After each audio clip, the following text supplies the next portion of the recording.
Greetings from Tampa Bay, Florida. My name is Brad Monk from the University of Arizona Cancer Center in Phoenix. This is Best of the Day. 45th Annual Society of Gynecologic Oncology. I'm here to discuss with you some translational science endpoints with a well-respected, esteemed colleague and friend, Dr. Thomas Herzog. I call him Tom. Tom is Professor and Director of Gynecologic Oncology at Columbia. Thank you. Thanks, Brad, for having me. It's been an exciting meeting. It has been, and we're really making a lot of progress in translational science. You know, in the olden days, we've used some cytotoxic chemotherapy and see if it worked, and the other part of the meeting was a chart review. Right. Right. So now it's about, you know, prospective randomized trials in translational science. I was really impressed that we found another gene that explains a rare gynecologic tumor. Tell us about it. Well, it was a late-breaking abstract actually this morning. It's the SMAR-CA4 gene, and it appears to be a critical, pivotal, pathognomonic mutation for small cell carcinoma of the ovary. And so this is a rare cancer. But this gives us an opportunity to now understand how this cancer occurs.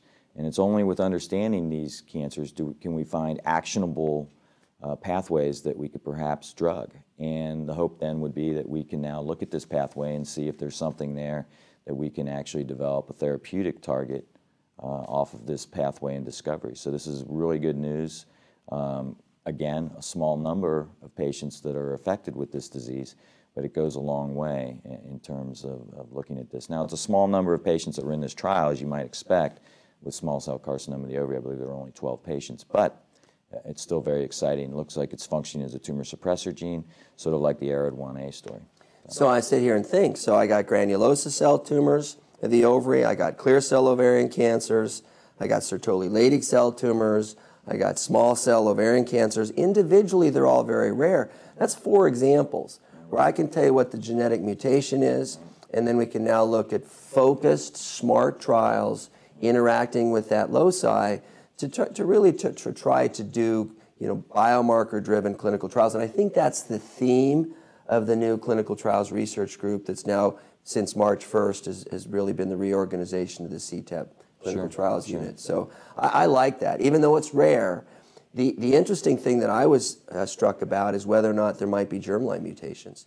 You know, maybe there are families that get these, and I think that's going to be a future question. Well, I think the key thing, too, about these rare subtypes is that, by and large, we're not very effective in treating them with conventional that's chemo, exactly which makes this even more important that we're able to discover new genes and new pathways that we can target. Another thing here, and you've always taught me this, is that there'll be people that talk about a gene signature. Again, we're talking about translational science, and they'll show a secondary endpoint of a large clinical trial, and you'll always tell me, well, that really, Brad, was the training set. Where's the validation set? And you always tell me not to get too excited unless there's, you know, validation. So there's some examples here. One in endometrial cancer. Tell me what Right. was so shown. there was a multi-institution trial where they looked at molecular profiling, where there basically were, you know, one of the big problems with endometrial cancer is many of these patients have disease that's confined to the uterus. But for those who don't, Cured with hysterectomy. That's right. And so there's a triage issue involved here because the ones that do not have extrauterine disease perhaps could be handled by other people, perhaps not, but we could talk about that. But certainly the ones that have the potential for extrauterine disease need to be managed by someone who can take care of that, such as a G1 oncologist. Chemotherapy, adjuvant, something. Exactly. And so the hope of this particular endeavor was to try to identify a genetic profile that was different for those that were stage 1, confined to the uterus, versus extrauterine disease. And that's really what the hope was. And as you said, the training set looked very positive. They found a lot of very interesting genes that were predictive of that. But when they tried to validate it, it didn't show any type of signature that they could establish as being actually valid at all. So, you know, I think it takes a little bit of understanding that these are such big data sets, and we have to speak and multiple comparisons, right? Yes, that's what you always tell me. And that's the key. And so you have to use different statistics. And in this case, they did this very well. they really, you have to look at this whole concept of false discovery. Right. And so you use Q values, not P values, because you are controlling for all these multiple comparisons. You're looking at millions of data points in some of these studies. So you have to be able to control for that, and when indeed they did that, they found nothing that was statistically significant. I took some notes here, and they use an AUC. So the AUC of their genetic signature to predict metastatic endometrial cancer was 0.97. Right. Really good. And then in the when they validated it, it was 0.71. Which was about the same as just looking at a poorly differentiated grade 3 tumor. Right. So they had done all this expensive molecular biology and reduced it to an equivalency of looking at the tumor grade. Yeah, but you know, it's still progress because we're getting there, but right. That's not ready for prime time yet. Right. The other paper that was presented here, also from the Gynecologic Oncology group, was looking at SNPs in advanced ovarian cancer. Tell us about that. The whole concept of the SNPs are that you basically have a single nucleotide substitution. And most commonly, these variations are seen, and they don't really confer any problem, but sometimes they're critical in terms of tumorigenesis. And so the hope was here that there'd be a pattern that they could identify and look at some of these genetic differences to see how important they are. And what they did is they looked at the SNPs associated with progression-free and overall survival from two major studies, GOG 172 and GOG 182. So they were looking at over 1 million markers in 396 patients. So once again, you know, it was very difficult. What they found was there were 10 SNP patterns that were correlated with PFS. Okay. There were 10 that correlated with overall survival. Okay. These 10 never met. But they were different? Okay. They were different. So they were on different chromosomes, different places. So again, a lot of data mining. We don't know what it means. There's probably some critical findings in this study, but I don't think we understand exactly. Was there a validation set here? No, they weren't able to do that. Right. So the first study. So this is all exploratory. So the first study, you tell me, look, Brad, there's this great thing in endometrial cancer, and the training set was good, but the validation set didn't show it. And then the second paper you're telling me about, it's all great, but there is no validation. Well, you know, they were only able to do the archival tissue from these two studies, so that it's a little harder to do. But they could take this moving forward and see if, you know, any of these signatures are predictive of overall survival moving forward in a prospective trial. And that could be a translational component of a future trial. Right, and I think, you know, not to be too negative here, but that's the bottom line, is now that we've shown that we can do it, and both of these are retrospective sort of tissue bank-based studies.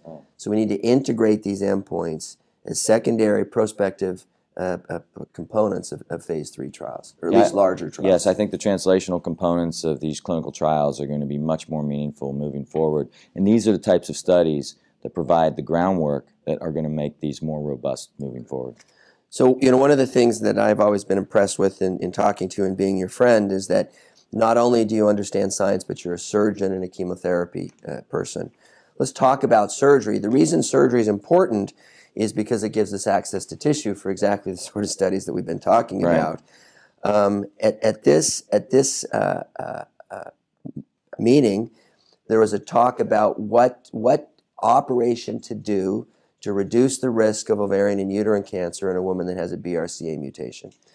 Yeah, this was interesting. This was a late-breaking abstract also from this morning. I followed 525 women for a median follow-up of 6 years. And what they found was they expected that they would have 2.23 cases of uterine cancer. They found 4. So they found 1.8 extra cases. So they tried to make the assumption then that this was certainly a higher rate than what they expected. There's lots of ways of looking at it. Higher rate of endometrial cancer in patients who are BRCA positive that only had their tubes and ovaries removed. That's right. They left the uterus. That's correct. And if you leave the uterus, you double. Some patients are going to get uterine cancer anyway. You double the risk from 2 to 4. If that holds. If that holds. If that holds. With, you know, it's a small cohort. You talk about something needing validation. This certainly needs validation because I think that it's an important question. It has direct implications for clinical management because the question is, when somebody comes in with BRCA, should we be recommending hysterectomy? Well, based on this is a little piece of evidence saying yes. The old areas where we were always concerned about the interstitial portion of the tube. Right, it's not true. It's probably related to the ends of the tube. That's right. So that I was at that talk and I liked it. Yeah. That the number that I remember, because I'm going to use this to my patients, is that when I counsel my patients who need a risk-reducing salpingo oophorectomy, that they have about a 1% risk. 10 years. Yeah, there you go. Yeah. And even I can understand that. Right. So over 10 years, you have a 1% risk of developing endometrial cancer if you have a BRCA mutation. So back to ovarian cancer. I think the hardest clinical decision that I make is when to do surgery in a newly diagnosed patient. What do I mean? We have two options. We can do it in the beginning. That's kind of the standard primary debulking followed by postoperative chemotherapy, or what we say neoadjuvant, where we begin with the chemotherapy. We need to have 2 randomized trials, the EORTC study published in the New England Journal, the CHORUS trial published or presented last year at ASCO. So I don't know when to do what those 2 studies suggest. Start with chemotherapy, do the surgery between cycle 3 and 4. It's easier. There's less cancer to cut out, less blood loss, fewer colostomies, fewer ICU admissions.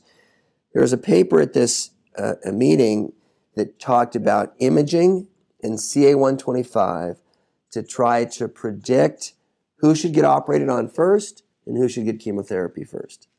Tell us what you think. Yeah, so this was a study from 2 centers that have really contributed a lot in this area of the literature, Memorial and MD Anderson, combined to look at, I believe it was 5 clinical and 20 radiologic criteria preoperatively to decide whether you could get the patient to optimal, and as you know, our new optimal is no gross disease. But their optimal is less than a centimeter, and there is nothing optimal about leaving tumor behind. But keep going. So the endpoint's wrong. So there's a little bit of a problem there, but of course, you know, by the time a study's commissioned and brought to the IRB, clearly you can understand how the and it took 10 years can to do. That's right. You can see how the endpoint can be dated. But nonetheless, it's still, I think, a very good lesson. So they showed a very high correlation. It was a predictive accuracy of 0.72. And so what they did is they came up with a score, and basically the critical points, if you were greater than 4, you're already down about 50% chance you're in there. So it was like flipping a coin if you were greater than 4, and it kept going up. So if if you had a very high score, say 10 or more, your chances of getting optimal debulking, that's even less than 1 centimeter, was very low. So how do I get a high score? What are the findings that would predict lack of resectability? Well, they looked at a lot of things. Retroperitoneal lymphadenopathy. They looked at disease above the renal hilum and the periaortic nodes. They looked at perisplenic lesions, diffuse small bowel adhesions and thickening. So there were a lot of different things they looked at. Porta probably liver mets. Disease in the lesser sac. Yeah, there you go. So those were all issues that were predictive. So you need good radiology, obviously, when you're doing this. You need standardized radiology, someone that's going to be doing this for a living. It's not that the person that does neuroradiology is reading your scan. So in Phoenix, when I see a patient consultation, most of the time she'll bring her DVD. And I will tell her that I can't make a decision of what, I'll examine her and get the other clinical characteristics. And I'll tell her that she needs an operation. And I'll tell her that I don't know whether it should be now or later. And I'll actually take that DVD as the surgeon down. We have a special body radiologist. We'll review it, and I'll order it so that our body radiologist can re-review the scan. And I'm not sure that really works, to tell you the truth, but I think this adds some credence to it. Yeah. Some people like, and this is maybe more practical, that they'll do a laparoscopy to see if do you do that? So that's another way you can do this. I try to make this decision up front. Right. Just logistically, it's easier. Right. There's a lot of planning and a lot of counseling that goes into a patient visit. So I try to pick a lane. But there are some patients where it's clearly a gray area, and there may be some clear benefit to going earlier in terms of doing a upfront cytoreduction. And in those cases, I've sometimes employed laparoscopy, but standardly I don't. Yeah, because it takes a week or so to get her on the schedule, and then you do the scope, and then it takes her a week to get better before you can start her chemotherapy. So I've delayed her chemo 2 or 3 weeks, even though it was a minor procedure. Right. And still, there's logistical delays. Right, and this is a patient that's full of cancer that you couldn't figure it out. That's right. And in my mind, practically, again, back to the clinical factors, ascites and a really high CA-125, very few of those patients can have complete resection. And not very many, some, can have less than a centimeter. So then the final clinical factor is age. Because even if you can cut it out, if she can't take it, you haven't done anybody any favors. That's right. So I'm telling you, it is the hardest decision that we do. It is, and it's hard to synthesize all the conflicting literature that's out there. You know, there's several centers of excellence who continue to tout very aggressive ultra-radical surgery. And with this ultra-radical surgery, there is a high morbidity, and patient selection is very key. But nonetheless, their numbers look very good in terms of PFS and overall survival. Yeah. Yet, we have other randomized data that says, no, that doesn't make, we have level 1 evidence that says it doesn't make a difference. However, their outcomes aren't very good. They don't mesh with the same outcomes. Would a neoadjuvant approach in a center of excellence still come out the same? And I think that's what. So said another way, when you, I feel like I surrender. When you accept neoadjuvant chemotherapy, the literature would suggest that that patient's not going to have the best survival. Said another way, that patient, I would argue, is going to have an equivalent survival to large volume residual disease. And in fact, that's why you gave her neoadjuvant, because she would have had large volume. So there's a huge selection bias in these. Correlation. Yeah. So I think one of the best randomized trials in surgery, maybe the only one that's really productive, is a study called LAP2. And this we can kind of close on this. This is an endometrial cancer study. And I think it was practice changing. It basically said that if you have endometrial cancer that's clinically limited to the uterus, that we're going to randomize you to cutting you open, a laparotomy hysterectomy, or a minimally invasive hysterectomy, which was a laparoscope. And that has changed practice. What percentage do you think? What percentage of endometrial cancers today have a laparotomy versus a minimally invasive approach? I'm a little biased because I'm in New York. So we do not have near the body mass index challenges that I saw, for example, when I was in St. Louis, Missouri. So from my practice, I was just talking to someone last night.